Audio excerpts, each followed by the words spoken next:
Good evening, Blues. It's Stevie here and Corey. Hi, Corey. How are we, Um, Stevie? Mate, you okay? yeah, I'm good, thanks. Lots been going on. Sorry about this ticker that's going on from a previous match. We're going to switch that one off, I think. This is obviously the preview to Brentford on Saturday night, a little bit later than we normally do. There's been a lot of darts throwing and there's plenty of football on this weekend. And it's that time of year, I think, where you probably don't know what day of the week it is. But I think at some point we're going to probably get back to the stage where everyone has to return to work, don't they?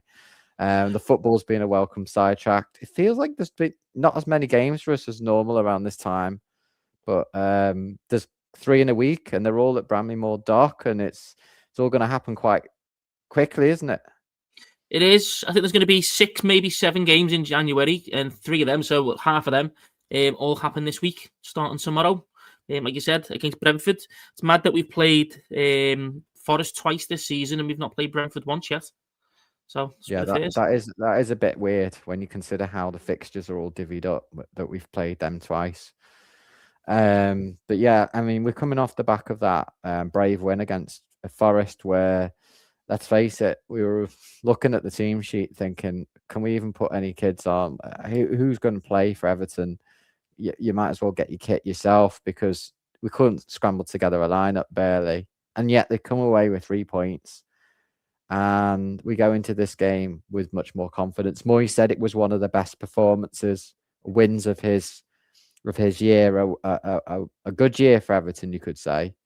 And how much of a factor will that be running into that, the way that the team sort of galvanized and stood up to the task? Yeah, I mean, it shows a lot of, let's say, mental fortitude, or maybe where would that we say a lot when teams do really well, that they get results even though they don't play well.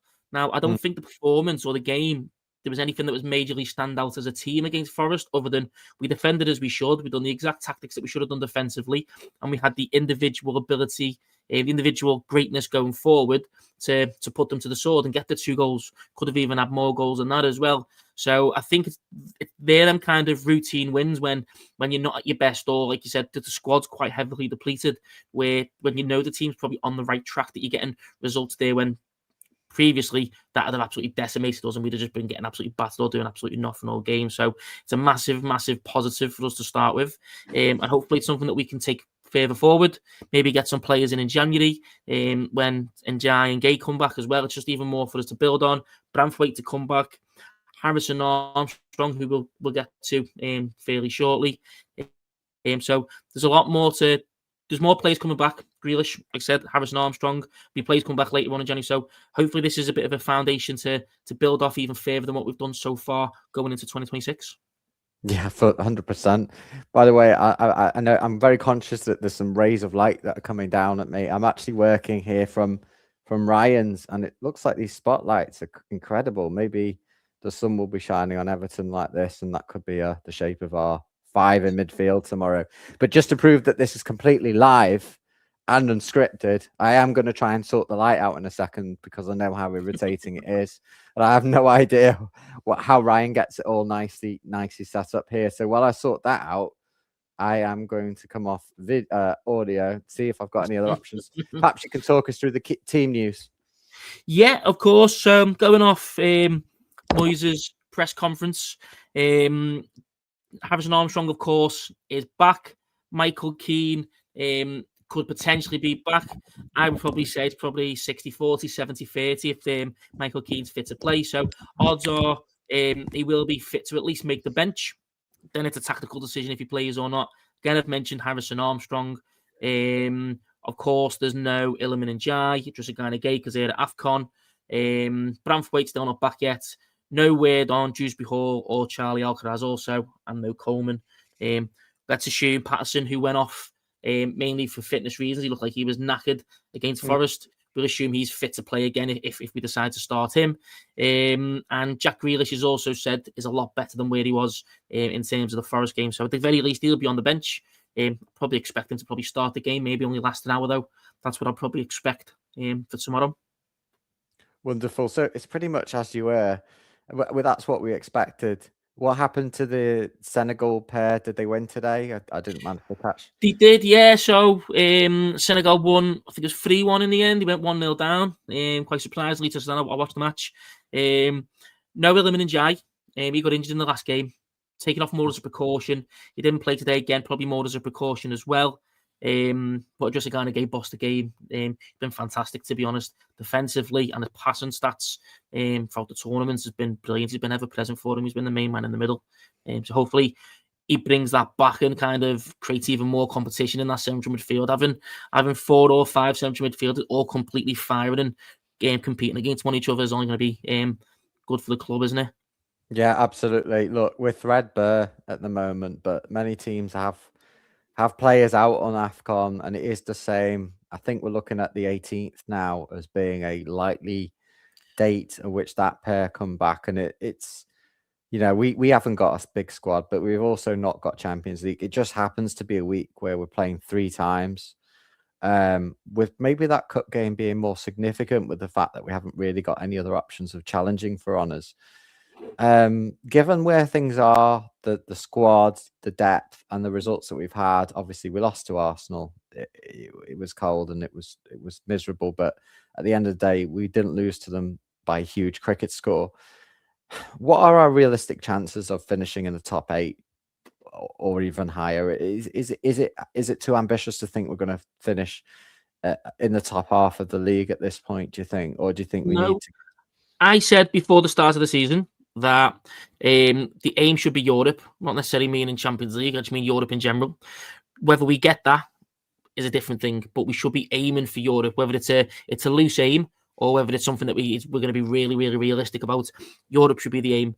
In terms of come April, come March, the end of March, start of April, we should still be very much in the running for it. If we fall off from then look, we understand, you know what I mean, especially with the small squad as we've got.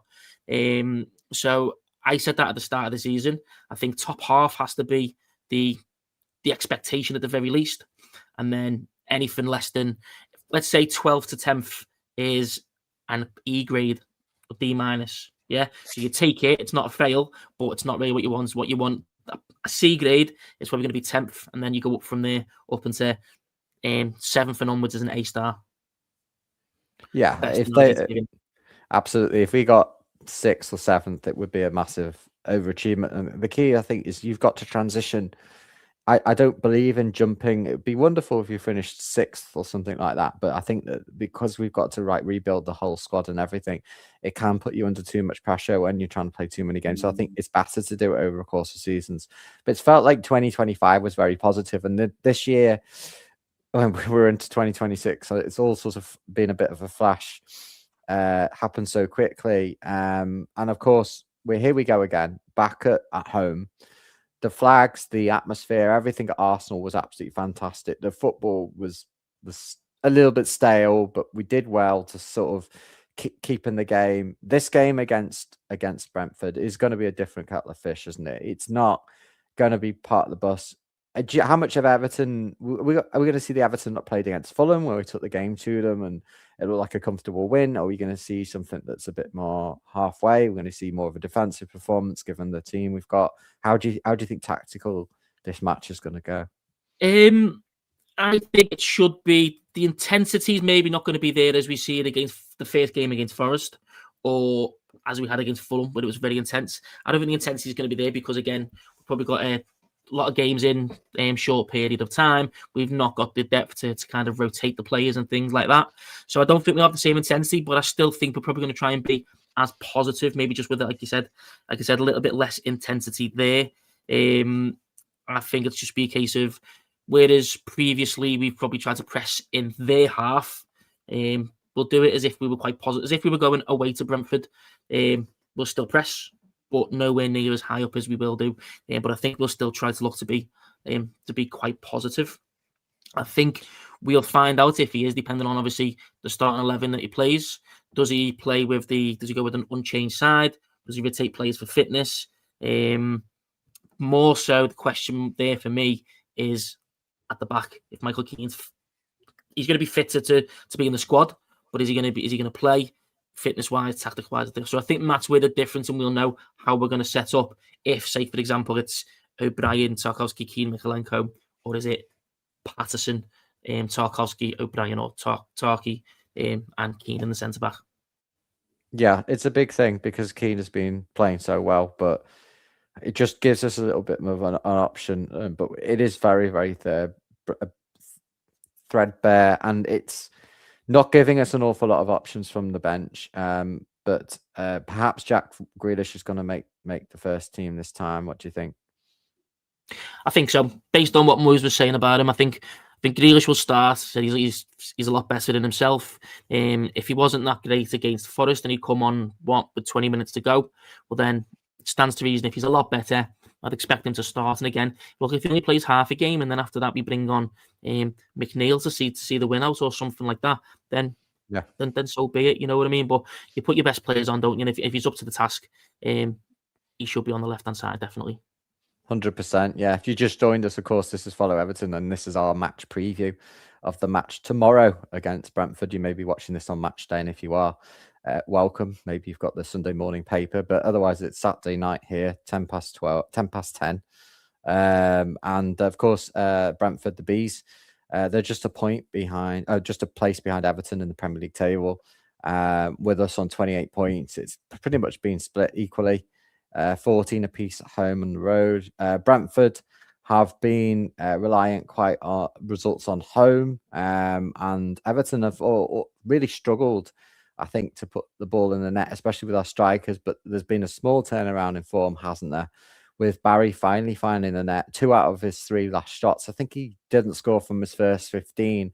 That's a huge weight off everyone's shoulders, but particularly the young lad. Yeah, I think he needs it. Obviously, getting that first goal against Forest was probably a massive weight off his shoulder. But then he's gone into 2 difficult games against Arsenal, which, to be honest, we should have had a penalty. So you can take positives from that. That could have been a point instead of a loss. And Chelsea, who they're very inconsistent. They can have brilliant games, they can have poor games, and they done all right against us. You know what I mean? So we played against the 2 teams in the top 3, top 4 of the table. So for him not to score against them isn't the end of the world, as long as he just doesn't go more and more games on a barren run. Burnley, he didn't start. I think he probably should have started instead of Beto, but I get it, you rest players. And he scored against Forest. So as long as he carries on some good form, it's not as if he's gone back into another slump. I think scoring against Forest was vital the other day, because again, it means he's not gone into that kind of poor form. He's not gone into a goalless spell. It's a good chance for him to carry it on. 3 games in the week, he should score another goal, whether it's tomorrow, whether it's against Wolves, whether it's against Sunderland. He should score again this week, and that then 3 goals in the space of a month, 2 goals in the space of a week. It took the balls rolling. Then, you know what I mean. He's getting into a habit of finding the net. I wouldn't be surprised if he scores again. I mean, it's just how it works with these things. It's very confidence based. And I understand how that can really translate to your ability, and it just everything you touch ends up going in the net. I think he could go on a nice purple patch now. I'd love to see that happen. And as whether we recruit or not, I think it's all down to the right player, says Moyes. But it's clearly from this stat I've just put up, with us just having 3.1 shots on target per game, which is the lowest since it all began stats wise in 1997-98. It's a year I think we had Kevin Campbell, Duncan Ferguson, or maybe it was just before that. But surprised it was that low then, but 3.1 per game, and that the number of shots we're converting, it's very worrying. I think, you know, we've got some of our most creative players out. Tyler Dibbling did put in a good performance, I thought, against Forest. I mean, good is a hard word to judge because we've not seen a lot of him, but at least he got a full run out and showed some glimpses of something bright we could look forward to tomorrow at the Hill Dickinson. Yeah, I think if you're going to choose between him and McNeil to play on the right, it's got to be Tyler Dibbling. I know McNeil got the assist, which is fantastic. He does get numbers, to be fair, McNeil, but Dibbling, his performance overall was much better than McNeil's. I thought he was smart, he was clever, he's showing good strength. He kept the ball really well. There was shades of Ndiaye there in terms of how he keeps the ball, having the ball in close quarters and the quick feet that he's got, and managing to get away from players by fouls. A couple of balls into the box as well, which on another day, or with a more more dangerous, more prolific team, they'll probably put them chances away. I just think you need to be a little bit more direct. Obviously, Njai is a completely different case. He's one of the best players in the league at literally running a play. He's been very, very direct in terms of running and dribbling a little less so, but hopefully he gets better and better. That'll be more, he'll be more dangerous, he'll be more direct, and that will then commit other players towards him. And then when we do put a ball into the box, it's on a plate, and then you have got that chance conversion. Because like you've said, the amount of shots we're taking at the moment is far too low. And part of it is the fact that Grealish is brilliant on the ball, but he's not someone who's going to be getting in the box all the time. Dewsbury Hall is not the kind of number 10 who's going to be getting in the box all the time. So we're missing a lot of players going into the box. I've said it a few times that this is something that's a massive issue for us, is when the ball does come in the box, we've literally got Tierney Barry and no one else, which means you can put 2 or 3 defenders on him. No matter how big you are, no matter how good you are, if you put 3 defenders on Haaland, most of the time he's not going to be able to, number one, get the shot off, make connection with the ball at all. It's going to be intercepted. Or if he does, he's under too much pressure to put it on target. So I think that's something that tactically we need to work out on. And Jai's the best one at doing that, but we don't have him. So we need really Dibbling or Grealish just be committing more to going into the box. But again, to do that, you're going to need the support out wide from fullbacks, which we don't have the kind of overlapping fullbacks to create that width.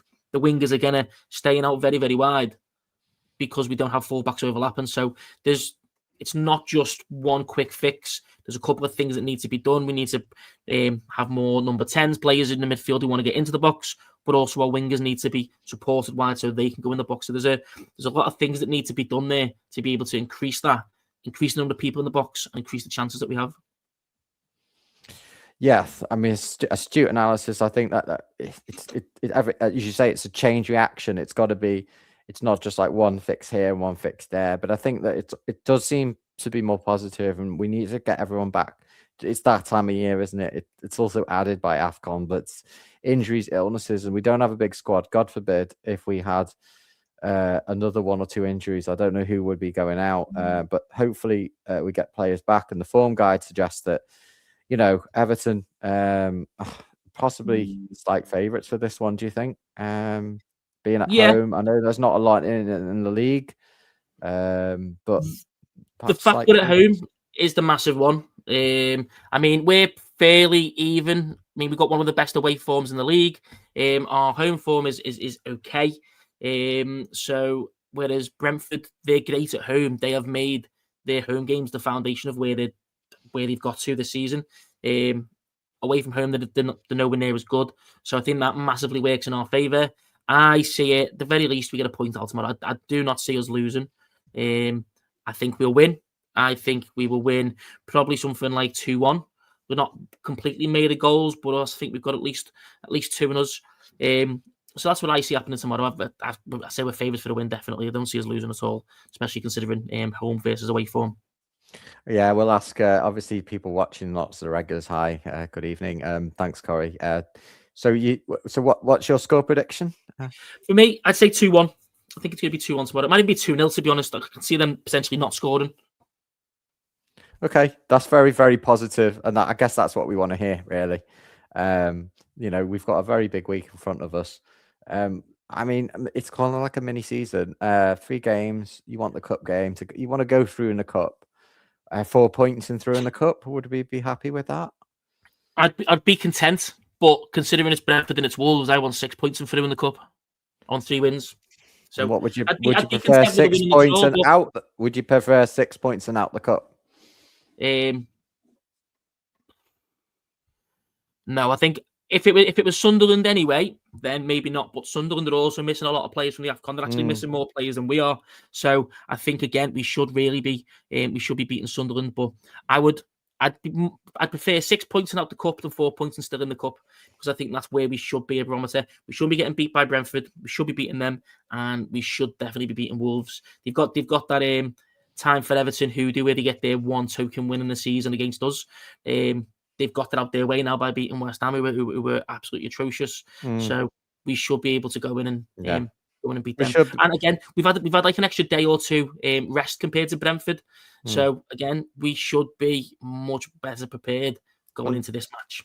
100%. If you look at the stats I just put up there to back up your prediction, that away form from Brentford with 4 losses out of 5 and they're mostly picking up points at home supports that. But football is a funny game and it doesn't always pan out how you expect it to be.